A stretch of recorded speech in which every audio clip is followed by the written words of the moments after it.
श्री राम समर्थ। दिसंबर 2। अखंड नामस्मरण में रहना ही उपासना है। भगवान की प्राप्ति में कौन सी बाधा आती है?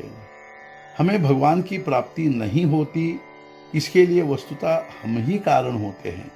हम लोगों को इसके लिए दोष देते हैं, किंतु थोड़ा विचार करने पर हमारी समझ में आएगा कि भगवान की प्राप्ति में अन्य लोग बाधा नहीं, बल्कि हम ही बाधा होते हैं। हमें जिसे अपना कहना चाहिए उसे हम अपना न समझकर और किसी को ही अपना समझते हैं। हमारा बेटा, हमारी पत्नी, हमारा भाई, इन सब को हम अपना समझते हैं।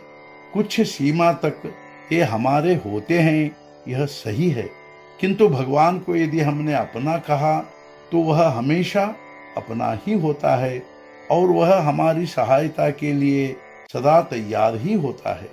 तुम सब द्रौपदी की कहानी जानते हो न। मेरे पति मेरी रक्षा कर पाएंगे ऐसा उसे लगता था, किंतु किसी से भी कुछ होने वाला नहीं है। यह जब उसकी समझ में आया तब उसने श्री कृष्ण की आर्त भाव से प्रार्थना की और तब वह उसके लिए तत्काल आए। मतलब यह हुआ कि जिन्हें हम अपना समझते हैं वे वास्तव में अपने नहीं होते। अतः हम परमात्मा को अपना समझे, मैं उसका हूँ, ऐसी भावना निरंतर बनाए रखे और जो घटता है वह सब उसी की इच्छा से होता है। यह भाव दृढ़ हो।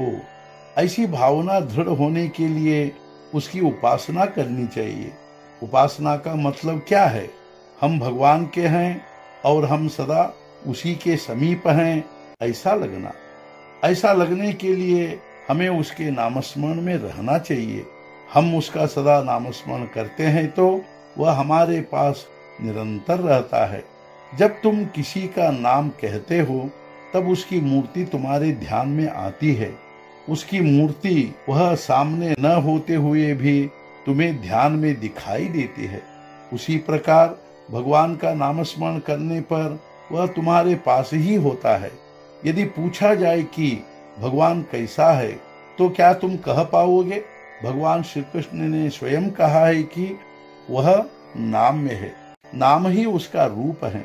अतः नामस्मरण करने पर भगवान को तुम्हारे पास आना ही पड़ता है। नामस्मरण कैसे किया जाए?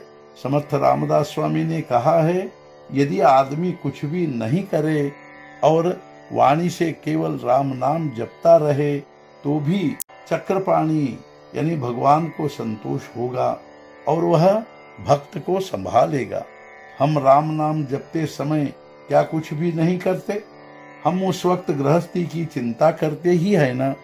मतलब कि उस वक्त हम अपना अहंकार अलग रखकर नामस्मरण करते रहते हैं ना। अहंकार के बिना जो नामस्मरण करता है उसी को भगवान संभालते हैं और इस भावना से जो स्वस्थ चित्त रहता है भगवान उसका जीवन निर्वाह करता है।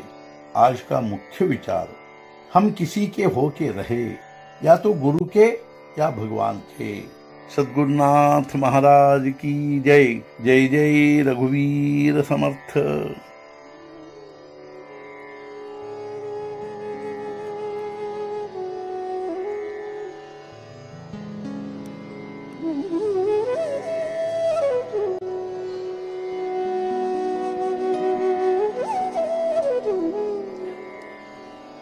Mm-hmm.